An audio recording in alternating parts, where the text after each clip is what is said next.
Muito bem, voltamos a falar direto da página do jornal Visão Espírita no YouTube e no Facebook para mais uma gota de Espiritismo, mais uma gota de O Livro dos Espíritos. Hoje nós vamos começar no capítulo 2, mais um item que é Propriedades da Matéria. Perceba que o Kardec vai falar sobre a propriedade da matéria, não necessariamente aquilo que era possível identificar apenas no século XIX, em 1857, quando foi lançado o Livro dos Espíritos. Ele quer entender, trazendo desde das questões anteriores, dos vídeos, portanto, anteriores, espírito e matéria, alguns outros desdobramentos. Você vai perceber, você que está chegando agora, você vai perceber que Kardec ele sempre vai esmiuçando mais, às vezes perguntando a mesma coisa de uma outra forma, às vezes até parecendo-se contraditório nas perguntas para ver se pega o espírito no contrapé, né? Se de repente o espírito fala uma coisa aqui e outra coisa lá, porque precisa ter um, um cuidado muito grande, porque se tem gente que não presta vivo, tem gente que não presta morto também. Então, não adianta, né? A gente tem que saber disso. Há espíritos evoluídos encarnados e há espíritos evoluídos desencarnados. Há espíritos atrasados encarnados e há espíritos desencarnados também com a mesma categoria. Isso a gente não pode esquecer nunca. Aqui no Brasil, principalmente aqui no Brasil, a gente tem essa coisa, né, de morreu, virou bonzinho. E não é verdade. O corpo morreu, o espírito continua sendo a mesma coisa. Tem uma frase que meu pai sempre falava, que eu repito desde que comecei a fazer palestras, é: o sujeito presta, morreu, continua prestando.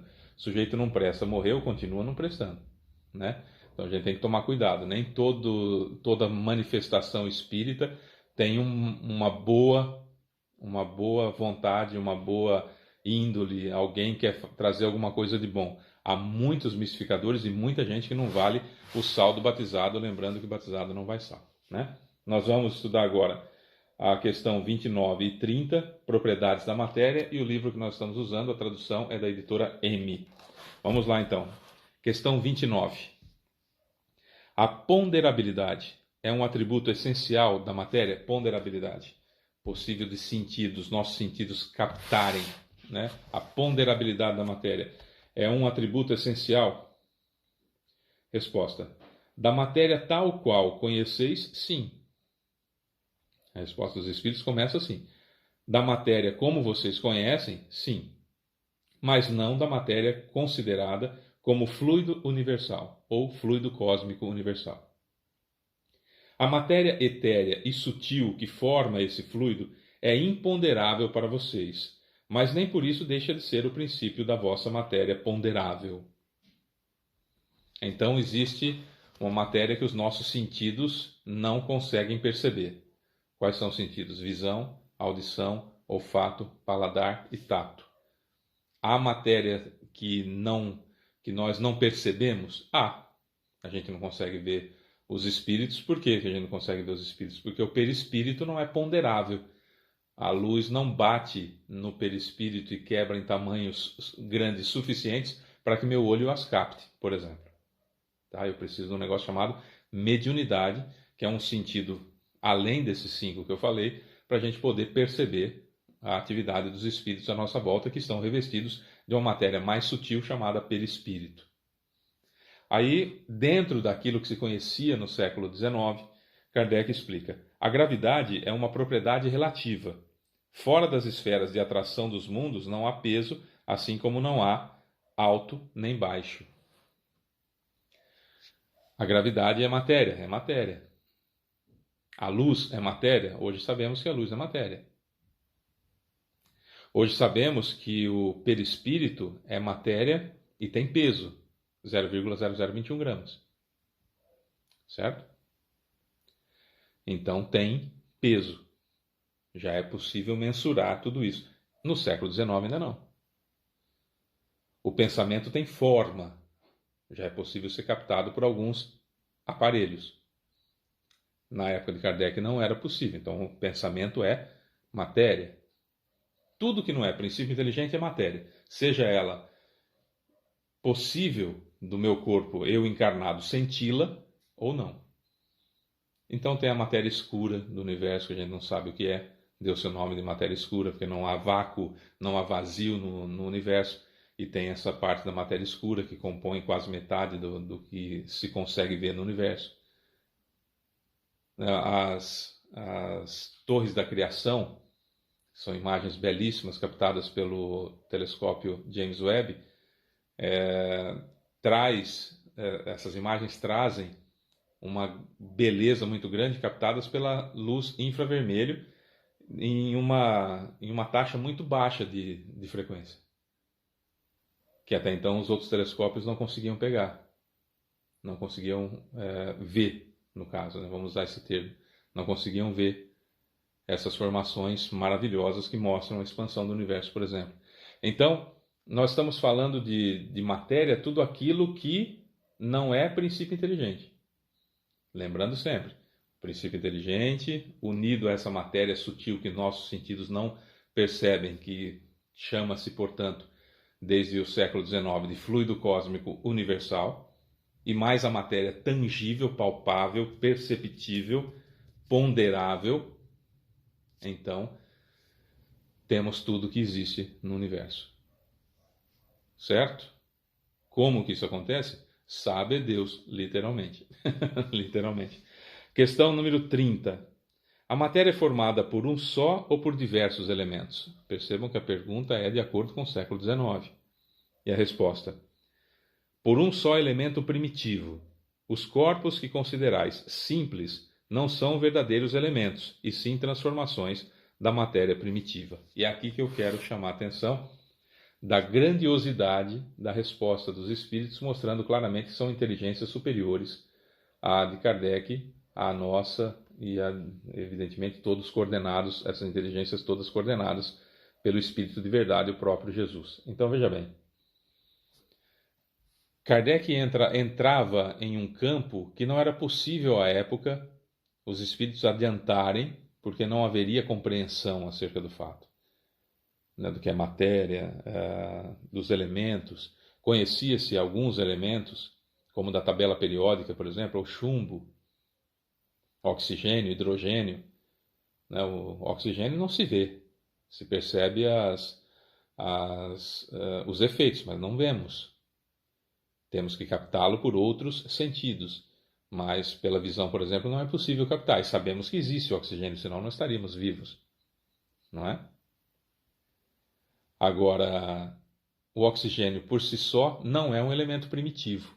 Embora ele esteja na tabela periódica como elementos básicos, não é um elemento primitivo. A matéria primitiva é o fluido cósmico universal, mais o que foi criado por Deus àquela época, por exemplo, do Big Bang, que os cientistas estão tentando descobrir agora com algumas...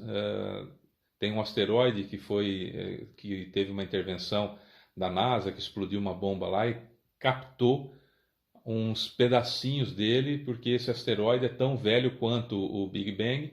Então vai dar para se entender, quando chegar aqui na Terra, esses fragmentos desse asteroide, vai se entender então um pouco mais dos elementos básicos que fizeram o universo, os elementos básicos da matéria ponderável, palpável, que nós podemos sentir, que nós podemos ver, enfim. Para que acontecesse isso, teve a união do princípio inteligente com a matéria chamada fluido cósmico universal, para então dar origem aos elementos chamados basais, aos elementos básicos. Certo? Então, essa grandiosidade da doutrina espírita que vai encantando a gente vai vendo e fala, poxa vida, olha só, os espíritos davam respostas assim que eram impossíveis de serem concatenadas por quem quer que fosse naquela época, no século XIX, em 1857, quando foi publicado o livro. Respostas foram dadas, portanto, algum tempo antes. Em vários pontos do mundo, simultaneamente, Kardec fez essa compilação, verificando a resposta de um, resposta de outro, pergunta feita de um jeito para um, feita de outro jeito para outro, pegando a essência de tudo e trazendo para a gente num compilado extraordinário chamado Livro dos Espíritos, para que nós entendêssemos crescentemente, desde a pergunta número 1, o que é Deus, mostrando que é algo e não alguém, né?